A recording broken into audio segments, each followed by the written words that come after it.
Hello বন্ধুরা, তোমরা সবাই কেমন আছো? আশা করি অনেক ভালো আছো। আজ তোমাদের এমন একটি গল্প শোনাব, যে গল্পটি শোনার পর তোমাদের হয়ে যাবে। তাহলে চলুন বন্ধুরা, মূল ঘটনাটি শুরু করি। আমার বড় বোন একজন সুন্দরী এবং চরিত্রবান ছিলেন। আমার বোন আমার লেখাপড়ার খরচ জোগাড় করার জন্য একটা বড় মালিকের বাসায় কাজ করতেন। একদিন মালিক বোনকে ফ্রিজে রাখা খাবার খাওয়ালেন মনের অনিচ্ছায়, তারপর বোন জ্ঞান হারিয়ে ফেলে। অজ্ঞান অবস্থায় মালিক বোনের সাথে। বাকি ঘটনাটি গল্পতেই বলছি। আমার বোন ও যখন বিয়ে হয়ে যায়, আমি তখন ক্লাস 9-এ পড়ি। স্কুল থেকে ফিরে শুনি আজ বোনের বিয়ে। আব্বা আমাকে বললেন, রাকিব, ঢাকা থেকে মেহমানরা আসবে, তুই এক ছুটে বাজারে যা। রবি কেবল তার ডেকোরেশনের চেয়ার পাঠাতে আমি এক দৌড়ে বাজারে চলে গেলাম। রবি চাচাকে যখন সব বলছি, দুইটা প্রকাণ্ড গাড়িকে বাজার পেরিয়ে আমাদের বাড়ির দিকে যেতে দেখলাম। রবি চাচা বললেন, যা ক্রোনার অনেক ভালো ঘরে বিয়ে হলো তাদের অবস্থা, এবার ফিরবে বোনের কি সত্যি ভালো বিয়ে হচ্ছে? আমি জানি না, আমি শুধু জানি বোন চলে যাচ্ছে আমাদের বাসা থেকে। তারপর কি হবে? কে আমাদের খাবার রেঁধে দেবে? কে আমাকে চুপি চুপি তার মাটির ব্যাংক ভেঙে আমাকে মেলায় যাওয়ার টাকা দেবে? বোনকে ছাড়া যে আমার জীবন চলতে পারে, আমি সেটা কল্পনাও করতে পারি না। কলেজের এক প্রোগ্রামে আমার সুন্দরী বোনকে দেখে নাকি দারুণ পছন্দ করেছে একদল লোকের ইঞ্জিনিয়ার ছেলে। তার চাপে পড়ে তার পরিবার রাজি হয়েছে এই বিয়েতে, নইলে আমাদের মতো মধ্যবিত্ত ঘরে এত বড় আপনিও হওয়ার কথা না। সবাই বলাবলি করছে বন্যার কারণে এবার আমাদের ভাগ্য ফিরবে। আমার জন্মের সময় আমার মা মারা যান। বছর বয়স তখন 8। আমার স্কুল শিক্ষক আব্বা আর বিয়ে করেননি, বোনই মানুষ করেছে আমাকে। আমার জগৎ ঘিরে তাই আমার বোন বিয়ের আসর হয়ে গেল। দায়সারা ভাবে বিয়ে নাকি দুই পরিবারের বন্ধন, কিন্তু আমার সেটা মনে হলো না। পাত্রের বাবা সারাক্ষণ মুখ কালো করে রাখলেন। পাত্রের ছোট মামা আমাদের ঘর বাড়ি উঠোন ঘুরে ঘুরে দেখলেন, মাঝে মাঝে নাক সিটকাবেন আমাকে ডেকে বললেন, তুমি কোনো ক্লাসে পড়? আমি কিছু বলার আগেই কেউ একজন বলল, রাকিব পাইলট স্কুলে পড়ে, ফার্স্ট বয় 5-এ বৃত্তি পেয়েছে। ক্লাস 9-এ পেয়েছে। আমার লজ্জা লাগল, কিন্তু ছোটমামা শুধু একটু নাক সিটকাবেন। সেদিন গাড়িতে ওঠার আগে বোন যখন আমাকে জড়িয়ে ধরে নিঃশব্দে কাঁদছিল, তখনও আমার কষ্ট লাগছিল। 3 দিন পর নতুন বরের বোন এনআইওর আসার কথা। আব্বা পাড়া প্রতিবেশীদের নিয়ে রান্নাবান্নার আয়োজন করলেন। একটা গাড়ি ভাড়া করে নতুন বরকে আনতে পাঠালেন। গাড়ি ফেরত এলো। নতুন বরের আসতে পারবে না, তার কোনো জরুরি কাজ পড়ে গেছে, পরের সময় করে আসবে। বোন আসলো আরও মাস 3 পর। একটা সাদা রঙের গাড়ি থেকে বন্যা মা। আমি ছুটে গেলাম। আমি বোনকে জড়িয়ে ধরতে গিয়েও থমকে গেলাম। গায়ে দামি ফিনফিনে শাড়ি, মুখে পার্লার থেকে করা করা মেকআপ, প্লাক করা বা কানে ভো আর স্ট্রেট করা চুলে আমার বোনকে কেন জানি হঠাৎ অচেনা লাগল। আব্বা দৌড়ে এলেন, বর আসেনি না, বা সাইটের কাজে গেছে। বোন আব্বাকে ধরে কিছুক্ষণ কাঁদো। আমি সারাদিন বোন ওর আশপাশে ঘুরঘুর করলাম, কিন্তু বোনকে কেমন আনমনা দেখলাম। শুধু একবার আমাকে জিজ্ঞেস করল, রাকিব, পড়াশোনা করছিস তো ঠিকমতো? রাতে আমার ঘুম এল না, বড্ড অভিমান হল। বোন অনেক বদলে গেছে। এই অল্প দিনেই এত বদলে যেতে পারে মানুষ। বোন 3 দিন থাকল। শেষের দিন দুলাভাই এলেন বোনকে নিয়ে যেতে। দুলাভাই দেখলাম বেশ গম্ভীর। আমাকে ডেকে বললেন, কি রে রাকিব, পড়াশোনা করে ঠিকমতো নাকি সারাদিন বাদরামি? আমি কিছু বললাম না। দুলাভাই আসার পর থেকেই বোনের মুখটা কালো হয়েছিল, কারণ ও দেখলাম তার। আমাদের সামনেই কপাল কুঁচকে 2 বার বোনকে ধমক দিলেন দুলাভাই। বোন চলে যাওয়ার পর সেই রাতে আব্বা আমার ঘরে এলেন। অপরাধীর গলায় বললেন, রাকিব, তুই তো অনেক বড় হয়ে গেছিস। বলতে তো আমি কি কোনো ভুল করলাম? আমি হয়তো সত্যি বড় হয়ে গেছি। মনের কথা চেপে বললাম, কেন সেটা বলছেন? বোন অনেক ভালো আছে। কিন্তু আমি ঠিক জানি আমার বোন ভালো নেই। বোনের হাতে কালশিটে দাগ দেখেছি। আমার হাসি খুশি বোন কেমন গুটিয়ে গেছে মাত্র 3 মাসে। এর ঠিক 1 বছরের মাথায় আব্বাজান মারা গেলেন। আমি একা হয়ে গেলাম। পাড়া প্রতিবেশীরা বোন দুলাভাইকে চেপে ধরলেন আমাকে নিয়ে যাওয়ার জন্য। বোন উৎকণ্ঠা নিয়ে দুলাভাইয়ের মুখের দিকে তাকাল। দুলাভাই কিছুক্ষণ ভেবে বললেন, রাকিব চলুক, কাজে লাগবে অনেক। কাজেই আমি আমার বই খাতা নিয়ে বোনোর বাসায় উঠলাম।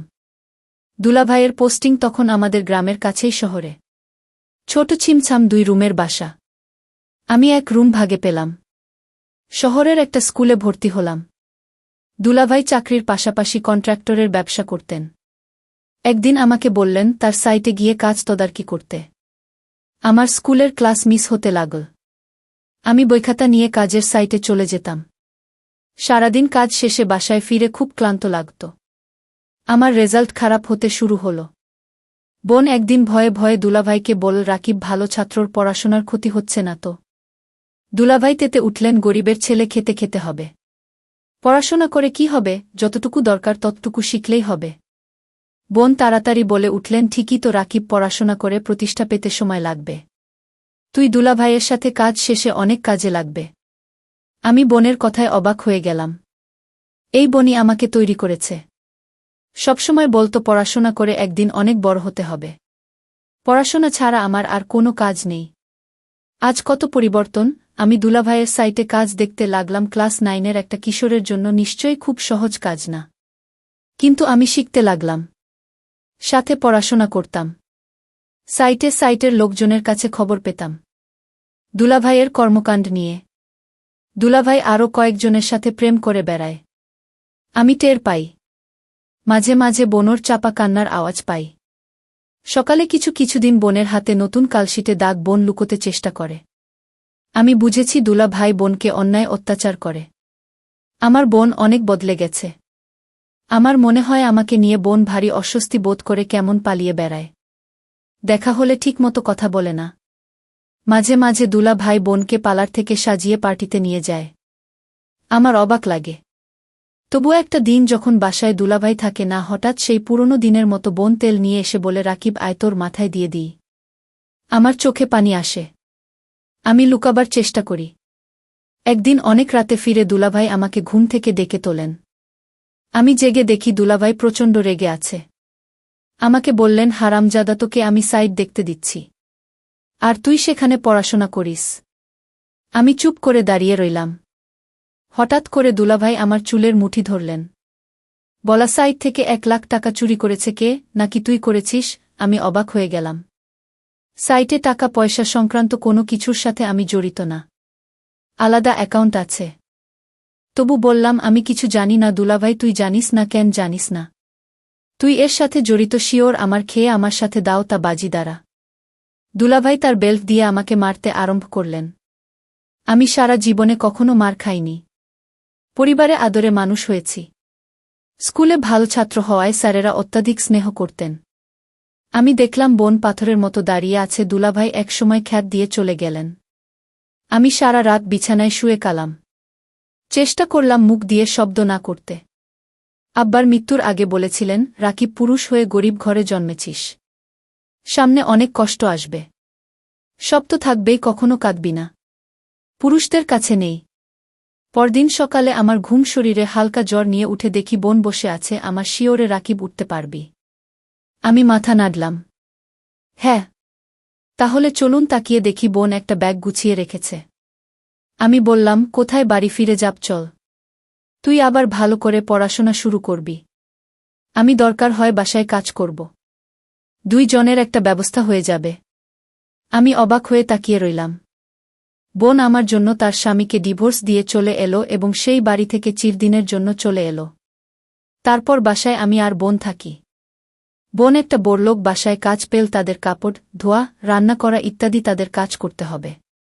মাসে যে টাকাটা পাব সেই টাকা দিয়ে আমার লেখাপড়ার করছে, তার পরিবার চলে যাবে। বোন যে বাড়িতে কাজ করে সেই বাড়ির মালিক বোনকে একদিন বলেছিল, তোমার যত টাকা দরকার আমি দিব, তুমি শুধু একটি কথা রাখো। বোন বলল, আমি বাসায় কাজ করি, এটাই আমার চলে। অতিরিক্ত টাকার আমার দরকার নেই। বোন বুঝতে পেরেছিল বাসার মালিকের চরিত্র ভালো না। তারপরও বনি বাড়িতে কাজ করে যে টাকা পেত সেটা দিয়েই আমাদের বাস চলে যেত। মালিকের বাসার সবাই একদিন কোথায় ঘুরতে গেল, শুধু মালিক বাড়িতে ছিল। মালিকের নাম আছান আলী।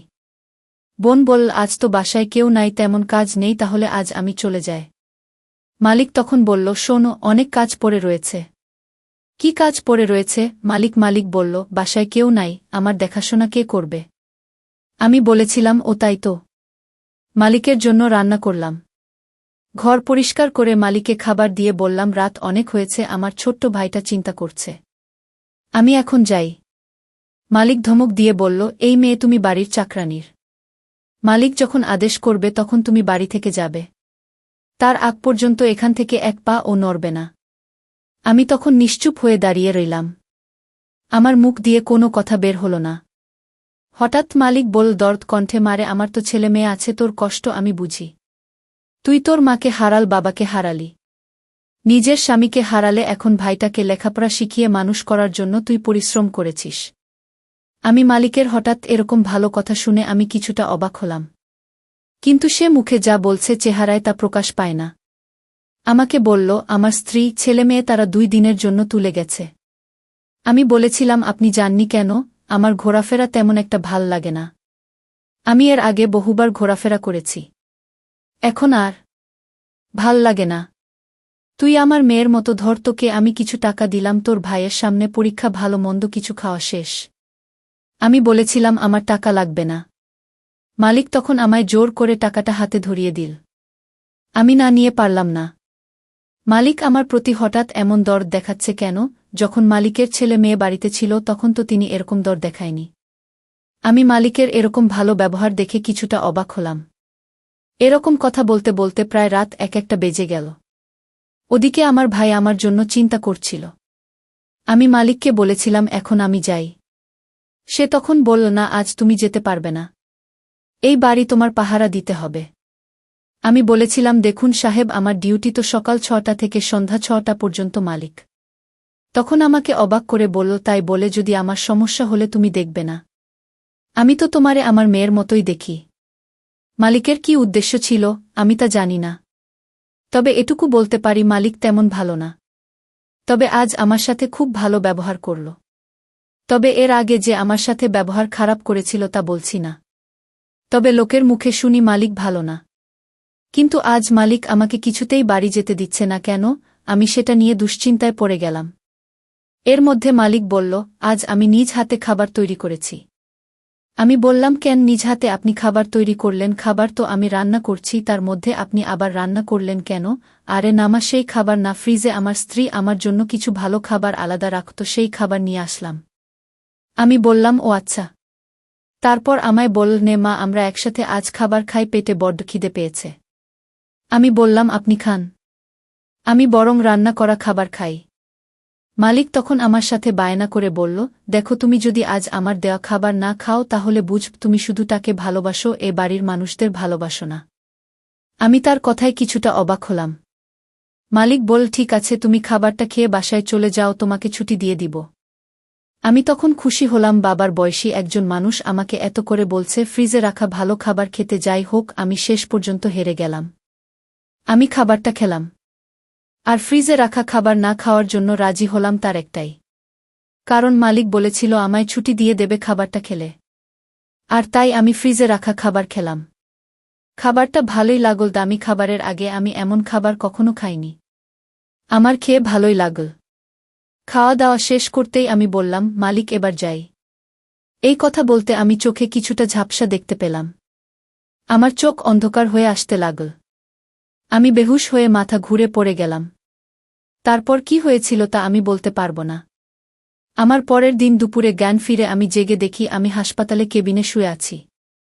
আমার ছোট্ট ভাইটা বলল, বোন, তোমার কি হয়েছিল? আমি আমার ছোট ভাইকে জিজ্ঞেস করলাম, আমি এখানে কিভাবে এলাম?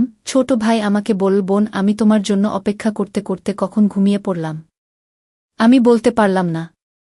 কিন্তু আমার সকাল সকাল ঘুম ভাঙার পর আমি তোমার রুমে গিয়ে দেখি তুমি বাসায় ফিরিনি। আমি তখন দৌড়ে তুমি যে বাড়িতে কাজ করো সেই বাড়িতে গেলাম। গিয়ে দেখি তুমি মালিকের ঘরে অজ্ঞান অবস্থায় শুয়ে আছো। তারপর মালিককে আমি জিজ্ঞেস করলাম, আমার বোনের কি হয়েছে? সে বলল, ঘুমিয়ে আছে, কি আর হবে। তবে তোমার বোনের মনে হয় প্রেশার কম হয়ে গেছে, তাই ক্লান্ত হয়ে শুয়ে আছে। আমি বলি, কি তোমার বোনকে হাসপাতালে নিয়ে একটা স্যালাইন দাও, তাহলেই সব ঠিক হয়ে যাবে। টাকা যা লাগে আমি দিয়ে দিচ্ছি। তখন মালিক আমাকে 10,000 দিয়ে বলল, যাও তোমার বোনকে হাসপাতালে নিয়ে যাও।